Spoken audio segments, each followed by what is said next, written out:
Oui, bien-aimés dans le Seigneur, je suis encore dans la joie d'être parmi vous. Ces moments, je ne sais pas à quelle heure vous êtes en train de nous suivre, mais je bénis encore l'Éternel pour votre temps que vous nous disposez, vous donnez à suivre cette émission pour bénéficier de tout ce que nous amenons auprès de vous. Bwebi que to mesana toujours koya kotal sabino importance à basonge au tozolo baka te trouva kiango que très important à kotali sabatu que songe loko oyoyo eza langage moko nzamba trouva mieux ya koyeba ko partager na mutu ko solola na mutu. Je crois que zana bande ko belé peut-être balotaka mais ba se posaka ba question mais bandoto ezalaka nini au fait ba misupe ba comprendre kate.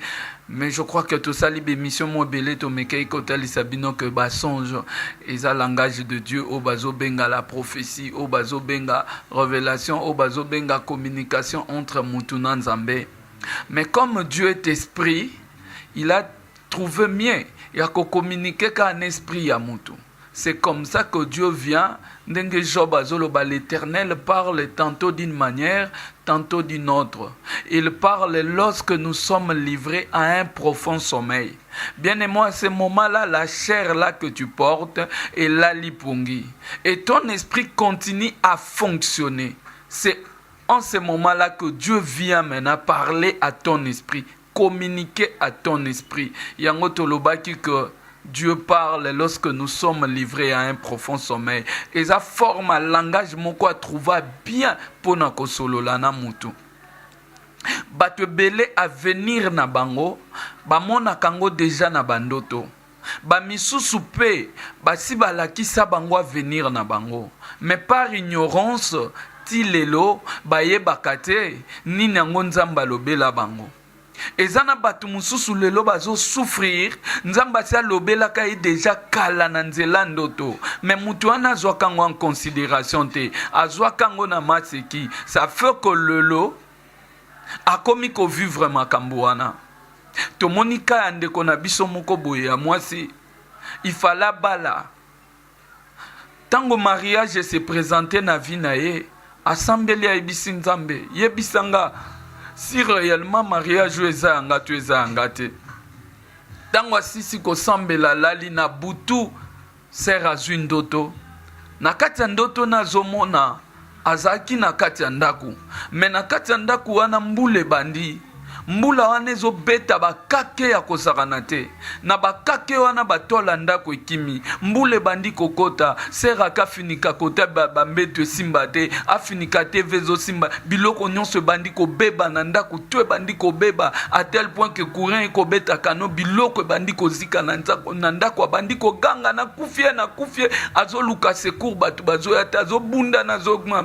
C'est ainsi kabandi komona biloko wana nyonso ayi koganga au nom de Jésus. Sera sutuki nandoto aye komona biso alobi prophète tala ndoto na loti tala mena sambela ki journée mbimba pona likambo libala nanga mais tala makam na mwena ndoto na ebisi Dieu est en train de te montrer ma sœur que libala wana tu vas aller rencontrer le misère. Ça veut dire makambo yo moni vent et bete memi batol désordre koti nandaku nyonso bebi milom sweziki moto epeli nzamba linko lakso que ne t'engage pas na vie ya mariage wana. L'image de cette maison que tu as vu c'est ton mariage, ne t'engage pas ekoyeba kozala mariage moko amer oko trouver rien de bon à l'intérieur. Mais yo ebika bandi kona biso abasi sokasi asali choix azomona ke moi occasion libala pese monani na kozwa mususu wapi na dembela kaka la sœur a refusé conseil ona kokei kopesa ye azwa engagement na ya kei abali 2 ans plus tard elle est venue me dire oya monaki je t'épargne à t'expliquer par rapport ya tantos anango makutani nde na makambo jusqu'à ce que libale komi bololo tia kokite akangi bisaka zongi. Mais Dieu avait déjà parlé, bien aimé. Deux fois aux an opportunité à écouter un prophète te pour appeler prophétie. Des fois, peut-être, semble la église moko boye, ba peki sabino ba prophète. Peut-être, na yo moko trouvera bonté à quoi approcher bango. Mais il y a un créateur, il y a un Dieu au ciel. Muto kela yo azana bomoy. Ce Dieu-là, tant wazota la ke osa créé à son image, à koti ko boete, a mona mabe moko zo ko approcher yo. Azo mona lika moko zo linga koko melo. Que fait ce Dieu-là? Azo tia le boko na ye, pona ko eba ko soutenir yo. C'est comme ça, il vient t'informer, il vient te parler pour que, ok, que Dieu parle tantôt d'une manière, tantôt d'une autre, mais l'on ne prend point garde. Il a besoin, il y a mise en garde, il y a provenir, il y a un mal qui arrive. Mais peut-être aux autres à tenter, il y a comprendre où ils ont pensé en Zambé. Dieu parle tantôt d'une manière, tantôt d'une autre, bien-aimé. Nzambazo lobelo na ba forme belé. Nzambazo taliso que ba. Nzambazo provenir yo o nini ya malamu abongisi pona yo. Il y a des gens que Dieu avait déjà décidé que tel a kokoma ministre, tel a kokoma député, tel a kokoma chef d'entreprise, tel a kokoma un homme d'affaires. Mais nzamba sa laksa onando tout. Alaksa o yo kozala. Mais à cause peut-être il y a négligence, à cause il y a distraction, aux joies message en Nzambe na légèreté. Et ces choses-là ne sont pas arrivées. Nalingi, pour que tu comprennes bien, tu sois versé moko a Bible. Nalingi na tangango na lopete nyonso, pour que tu te expliquer, ou comprendre comment Dieu parle. Nzamba lobaka bien parce que c'est un Dieu amour. Alinga yo, alinga ngai. Ne pense pas que tu sois concentré tant et belé boye. Pour comprendre que le Dieu que nous servons, Tolanda et Pambate, il y a des choses que nous avons sacrifiées, abandonnées pour suivre ce Dieu-là. Et ce Dieu-là est merveilleux. Ça là est confiance. Je vais lire dans la Bible. Nous sommes dans le livre de Genèse, chapitre 37. À partir du verset 3 jusqu'au verset 10, je lis au nom du Seigneur Jésus. Israël aimait Joseph plus que tous ses autres fils, parce qu'il l'avait eu dans sa vieillesse, et il lui fit une tunique de plusieurs couleurs. Ses frères vinrent que leur père l'aimait plus que tout, et ils le prirent à haine, et se pouvaient lui parler avec amitié. Joseph eut un songe, et il raconta à ses frères qu'il les haïssait encore davantage. Il leur dit, écoutez donc ces songes que je eus. Nous étions alliés de gerbes au milieu des champs. Et voici, ma gerbe s'éleva et s'étend debout, et vos gerbes l'entourèrent et se prosternent devant elle. Ses frères lui dirent, est-ce que tu régneras sur nous? Est-ce que tu nous gouverneras? Et les haïrait encore davantage à cause de son songe, à cause de ses songes et à cause de ses paroles. Il y eut un autre songe, et il les raconta à ses frères. Il dit, j'ai eu encore un songe, et voici le soleil et la lune et les 11 étoiles se prosternaient devant moi. Il raconta à son père, à ses frères. Son père le réprimanda et lui dit, que signifient ces songes que tu as eu? Faut-il que tu viennes, faut-il que nous venions, moi et ta mère et tes frères, nous prosternèrent à terre devant toi? Nalingo comprendre destinée à Moutou, Nzamba zolo belayango à travers bandoto. Joseph a loti bandoto mibale. Mais ce côté li batu bazo expliquer bandoto à Joseph, bazo pe sa même explication. Ndoto liboso loti bazana kati ya bilanga na bandekone. Bazo kangisa biloko basalaki ensemble. Pendant que bazo réunir yango, azomona ke oya ye telemi, oya ba frère nezo ya kogumba mela oya ye. Que dit ba frère na ye? Tango alobi ndoto babisi do yo lingolo ba ke okorenye likolo na biso, okokoma chef na biso. Ba frère ne ba discerner tant que ba juif, tant que ba na Israël, ba comprendre que ndoto yo nzamba zolobela mwana wa venir na ye. Que mwana akoya kokonza biso, mwana akoya kozala chef na biso. Et ba sepela ki nango te pona bango et dérangea ki bango. Bien aimé, le même Joseph a loti ndoto mususu, mais ndoto ya mibale cette fois-ci amoni 11 étoiles na sanzana mo ezogumba mele. Or soko tali bien, bango nyonso bazalaki 12 bana. Donc, dès a 11 étoiles, y compris que le 12e étoile les a à côté. Or, les 11 étoiles les ont à Kogumba Melaye, qui est aussi une autre étoile. Mais, ce qui est plus grave, Soleil Naline, qui fait encore père et mère, Bayepe Kogumba. Tant qu'on a expliqué Ndoto, ses frères avaient compris, mais cette fois-ci, Papa Ndazo a interprété. Papa Zoye Bisaye, tant que Jacob, tant que Israël, serviteur de Dieu, Abio Lingolo Banin, Kenga ina mamano na bandekono, Tokoya Kogumba Melao. Ça veut dire, le langage de ses frères ezalaki que tu domineras sur nous, tu régneras sur nous. Mais le langage ya Mbappé Zanini, Tokoya Kogumba Melo, soki batu bagumba melio déjà c'est que ozu possession na bango, ozu domination likolo na bango. Ozo trouvé que bando tongo est différent, mais explication est kaka moko. C'est que dans tout ça, Dieu voulait communiquer à Joseph où est qu'on allait venir naïe. Oh Joseph a koko malobi. Na ebite yo lotaranini. Dieu te montre quoi pour ta vie. Na ebite peut-être tu veux t'engager. Na kata il y a des olingo s'engager. Olobi que yo lingo ça la politique. Olobi olingo ça la ba faire. Olingo comme serviteur to kambe église amunene. Menzamba ola kisonini na bandoto na yo. Na bandoto na yo. Ozo réaliser makambo wango ndenge nini. Bien-aimé, laisse-moi te dire que Dieu t'a déjà montré oyo kozala lobi. Lelo ozo sala o ezo simbate, o simba o simbite, o kendebo simbite, o bunda no sala boye, o mekote ke loko simbito sa. Mais est-ce que nzamba la ki sa ote oyo benga mapozala? Mais au négligea.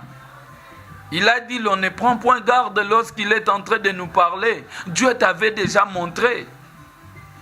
Que yo benga mana ona commerce, mais ok ko se lancer na politique, tala depo bandiango. Rien ne répond.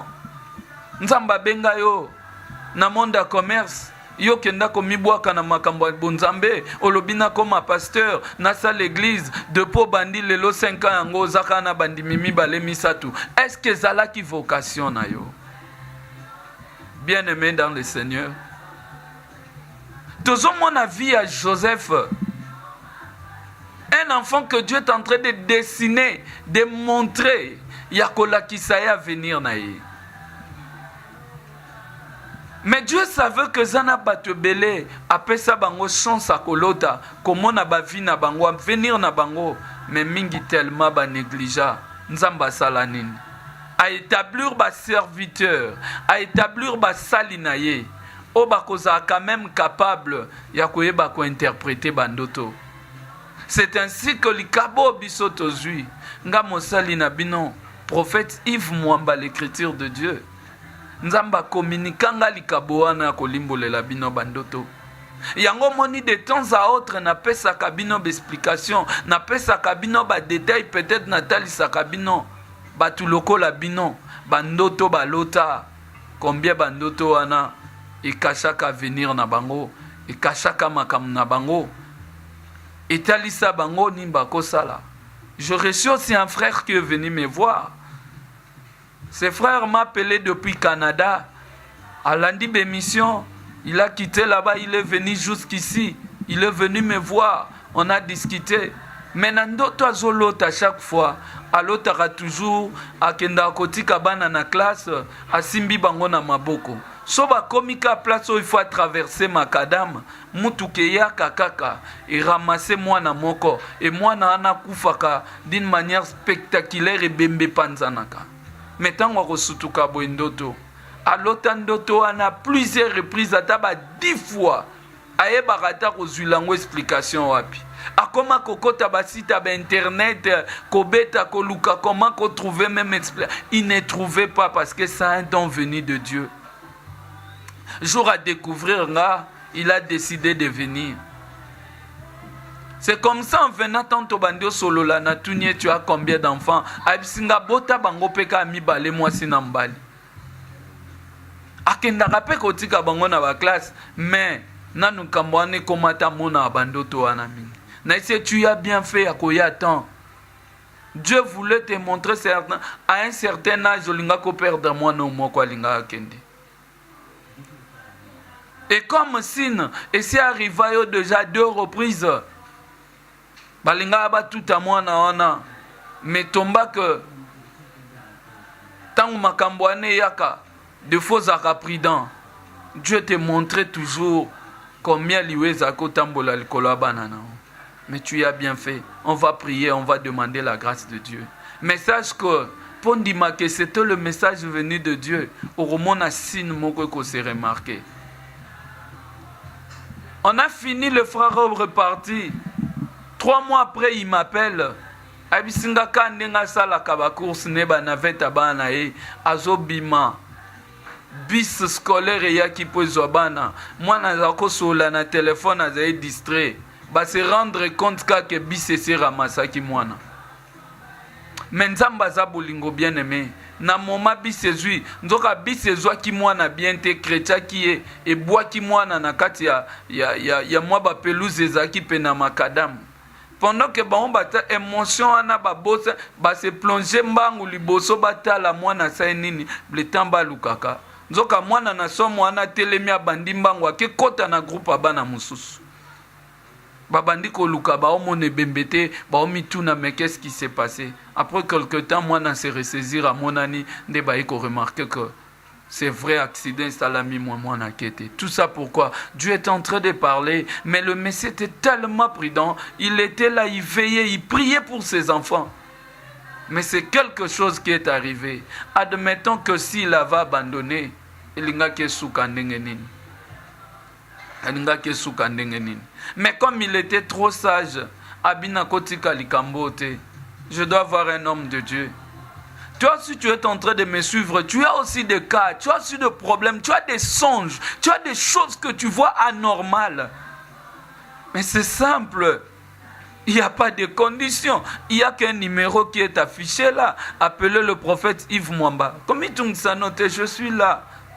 Appelle-moi à n'importe quelle heure. Je vais te donner l'explication de tes songes. Appelle-moi, peut-être je peux t'apporter un plus. Au cause de la solution à l'ikambo, ils ont dérangé. Oui, c'est vrai. Ils ont bandoto. Mais il y a un langage en Zambé. Peut-être au Kolobezaka bandoto. Mais moi, je te dis que c'est un langage en Zambé. Ne prends pas ça dans la légèreté. Ce que moi, je peux te demander. Yo benganga kaka. Yebisanga talandoto nanga na lota ki eza boy. Nga na ko expliquer o nyonso na kati.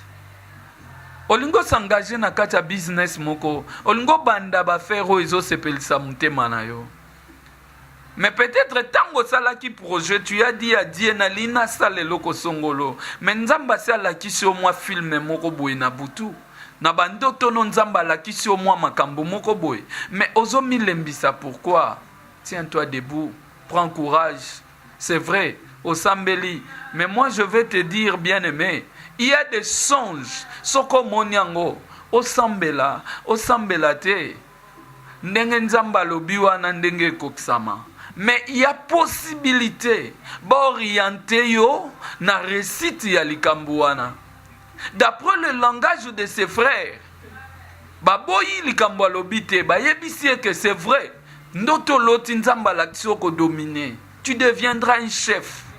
Mais ba ini e kaka mais moi ba contredire ezate. Et c'est ce qui est arrivé le jour où bazoya en Égypte bakuta Joseph Mukondi ndenge ka réponse à papa ezalaki que olinkolo bangana fuka melayo. Le jour bakita en Égypte bien-aimé, première des choses bakuta nana Joseph papa kuta azaki déjà conscient tango azoya par rapport à ba frère ne ba yeba kite que Joseph asa comment Mukondi ba fuka melaye. Mais tango papa zoya azaki déjà conscient que Joseph asa mwana nanga. Mais fonction Joseph qui quoi Simé et pousser même Jacob à se prosterner kaka. C'est pour te dire que Ezaki destiné naïe et le Dieu du ciel a accompli ce qu'il avait dit. Nalingi to bakisa songe moko parce que oui, il est très important yakoyeba makambo yo oko comprendre le mystère caché de notre Dieu. Tozana Mukanda Genèse toujours na chapitre 41. Je crois que ça sonjo yebi ya Pharaon. Na lingo comprendre makambo. Bien aimé Tozana Mukanda Genèse chapitre 41. Nazotanga pour comprendre. La Bible dit dans le verset 1er jusqu'au 7e verset. Au bout de 2 ans, Pharaon eut un songe. Voici, il s'est tenu près du fleuve.